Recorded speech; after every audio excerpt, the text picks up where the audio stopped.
Hello dear students, JEE ના PYQ માં લિમિટનો એક ક્વેશ્ચન ડિસ્કશન કરી રહ્યા છીએ.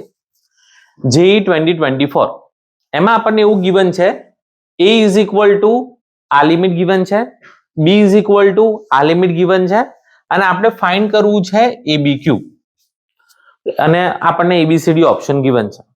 હવે ધીમે ધીમે જોઈએ કે એ જો મારે સોલ્વ કરવું હોય તો અમુક સ્ટ્રક્ચર તમને ઓલરેડી રેડી છે કે તમને ખબર જ હોય કે ઉપર રૂટમાં બંનેનું પ્લસ હોય કે માઇનસ હોય, નીચે ડિનોમિનેટરમાં છેદમાં જો બંનેનું પ્લસ માઇનસ હોય તો તમે ડાયરેક્ટ એને રેશનલાઇઝ કરો, ગુજરાતીમાં સમયીકરણ કરો.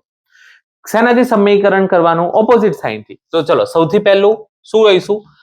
Limit x tends to 0 whole divide by x to the power 4 આની ઓપોઝિટ સાઇનથી મલ્ટીપ્લાય ડિવાઇડ કરીશું.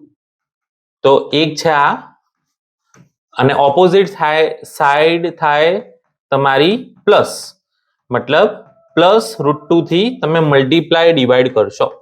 1 plus under route 1 plus x to the power 4 plus √2.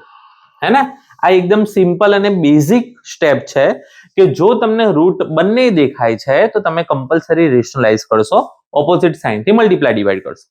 હવે ઓપોઝિટ સાઇનથી મલ્ટીપ્લાય ડિવાઇડ થી થાય શું? ઉપર તમને દેખાય છે a માઇનસ b અને a પ્લસ b એવું તમને દેખાય છે. તો એનાથી તરત આપણને ખબર પડે કે a square minus b square generate થાય. તો બસ જે વસ્તુ આપણને ખ્યાલ આવે છે એમ આપણે આગળ જઈશું. x tends to 0 a square minus b square માં આનો સ્ક્વેર કટ થઈ જાય, મતલબ અહીંયા આવે 1 plus route 1 plus x to the power 4 અને માઇનસ √2 નો સ્ક્વેર એટલે કે 2 હોલ ડિવાઇડ બાય x ની 4 એઝ ઇટ ઇઝ. અચ્છા, હવે અહીંયા જે સ્ટેપ છે એમાં તમે ધ્યાનથી જુઓ, ક્યાંય માઇનસ નથી. તો જે ટર્મમાં ક્યાંય માઇનસ નથી એક વખત ટ્રાય કરીએ લિમિટ પુટ કરીને કે એનો શું આન્સર આવે છે. તો લેટ્સ સે તમે 0 પુટ કરો છો તો અહીંયા 0, 1 પ્લસ 0 1, 1 નું રૂટ 1, 1 પ્લસ 1 2, 2 નું રૂટ √2, √2 પ્લસ √2 તો અહીંયા આવ્યું 2 √2. આઈ થિંક હોપફુલી તમને ખબર પડે, ના ખબર પડે રિવાઇડ કરીને જોઈ લેજો કે આમાં આ સ્ટેપમાં તમને કોઈ ઇશ્યુ નતો તો તમે જસ્ટ વેલ્યુ પુટ કરી અને એનો આન્સર 2 √2 આવી ગયો.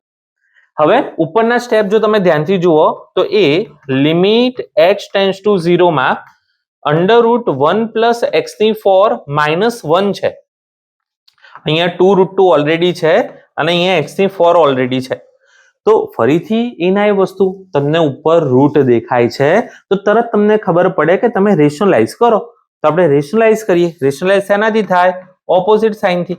તો 1 પ્લસ x ની 4 plus 1 under route 1 plus x ની 4 પ્લસ 1 થયું.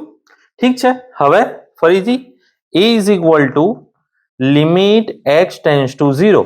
ફરીથી ઉપર શું દેખાય છે? a minus b a plus b, a minus b a plus b, a square minus b square. તો આ a સ્ક્વેર માં રૂટ કેન્સલ થઈ જશે અને માઇનસ b સ્ક્વેર માં 1 નો સ્ક્વેર તો 1 જ આવશે whole divide by 2 √2 as it is. અહીંયા x ની 4 એઝ ઇટ ઇઝ અને અહીંયા ફરીથી આના જેવું થયું કે ક્યાંય માઇનસ નથી તો તમે એક વખત ટ્રાય કરી શકો કે તમે આમાં 0 પુટ કરો તો 1 પ્લસ 0 1, 1 નો રૂટ 1, 1 પ્લસ 1 2 તો આનો આન્સર આવ્યો 2. તો જે આપણને થોડો ભયાનક સમ દેખાતો હતો એને રેશનલાઇઝ કરીને તમે એને સિમ્પલ બનાવી દીધો. હવે બેઝિક ટર્મ કે તમને દેખાય છે કે 1 અને 1 કેન્સલ થાય છે. બીજું ઉપર x ની 4 છે તો x ની 4 અને x ની 4 બી કેન્સલ થાય છે.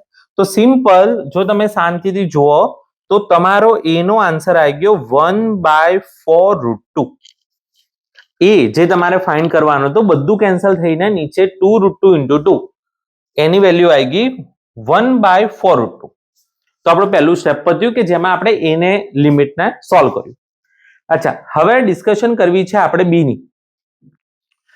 ની ડિસ્કશન ધ્યાનથી જુઓ તો આપણને ખ્યાલ છે સાઇન સ્ક્વેર, મતલબ સાઇન ની ડિસ્કશન કરીએ તો આર્ગ્યુમેન્ટ 0 એ જાય છે. હા જાય છે. જો આર્ગ્યુમેન્ટ 0 એ જાય છે તો sin x ની જગ્યાએ x પુટ કરી શકો, એનો મતલબ sin સ્ક્વેર છે તો x સ્ક્વેર મૂકી શકો. નંબર 1. નંબર 2, ફરીથી તમને બેટા રૂટ દેખાય છે હે ને, ડિનોમિનેટરમાં છેદમાં તમને રૂટ દેખાય છે તો ફરીથી તમે રેશનલાઇઝ કરી શકો. તો b is equal to limit, જો તમે જી ની પ્રિપેરેશન કરી રહ્યા છો તો સ્ટેપ મેટર નથી કરતા, આ સ્ટેપ તમને સમજાવવા માટે લખ્યા છે, પણ તમને ખબર છે કે તમે ડાયરેક્ટ આનો સ્ક્વેર કરી શકો તો તમે ડાયરેક્ટ આ સ્ટેપ કરી શકો, કોઈ ઇશ્યુ નથી. જેવી રીતે આમાં આપણને ખબર પડી કે sin સ્ક્વેર ની જગ્યાએ x સ્ક્વેર છે તો મેં ડાયરેક્ટ x સ્ક્વેર લખી દીધું. અચ્છા, એની સિવાય જો મારે રેશનલાઇઝ કરવું છે તો અહીંયા આપણે ટ્રાય કરીએ ડાયરેક્ટ લખવાનો, તો ઉપર ઓલવેઝ પોઝિટિવ આવશે, હે ને? પ્લસ થી મલ્ટીપ્લાય ડિવાઈડ કરીએ તો ઉપર પોઝિટિવ આવે. અચ્છા, નીચે શું થાય? √2 માઇનસ √1 પ્લસ કોસ છે, તો તમે √2 પ્લસ √1 પ્લસ કોસ થી મલ્ટીપ્લાય ડિવાઈડ કરો તો નીચે જેવી રીતે અહીંયા થયું ને a minus b A plus b, a square minus b square, અહીંયા બી a square minus b square થાય, તો √2 નો સ્ક્વેર 2 માઇનસ આનો સ્ક્વેર 1 પ્લસ કોસ x, આવું થઈ ગયું. ઠીક છે, ફરીથી જેવું આપણે આ કરીએ છીએ તો આપણને એવી ખબર છે કે અહીંયા તમે વેલ્યુ પુટ કરી શકો, કોઈ ઇશ્યુ નથી. તો અહીંયા વેલ્યુ પુટ કરો, બકા 0 પુટ કરો, cos 0 શું થાય? 1, 1 પ્લસ 1 2, √2, √2 પ્લસ √2 2 √2, તો b is equal to limit x tends to 0 2 √2 into x square, આવું કંઈક બન્યું, હોલ ડિવાઈડ બાય. તમે આને થોડું સોલ્વ કરો, 2 માઇનસ 1 તો આને 1 માઇનસ કોસ x કહેવાય. ઠીક છે, હોપફુલી તમે આનાથી જાણીતા હશો. આપણે આ બધી વસ્તુ ડિસ્કશન કરી છે ક્લાસ લેક્ચરમાં કે જો 1 minus cos x by x square દેખાય તો તમે એનો આન્સર 1/2 લખી શકો. જો એવું થાય તો b is equal to limit x tends to 0 2 √2 અને ડિનોમિનેટરમાં કારણ કે 1 minus cos x by x square 1/2 છે તો અહીંયા 1/2 આવ્યું, તો b ની વેલ્યુ થઈ ગઈ 4 √2. આ તમારી b ની વેલ્યુ થઈ ગઈ. આપણે ફાઇન્ડ કરવું છે ab ક્યુબ. ab ક્યુબમાં તમને a પણ મળી ગયું છે, તમને b પણ મળી ગયું છે, બંને વસ્તુ તમને મળી ગઈ છે. તો બસ હવે ab ક્યુબ ફાઇન્ડ કરો.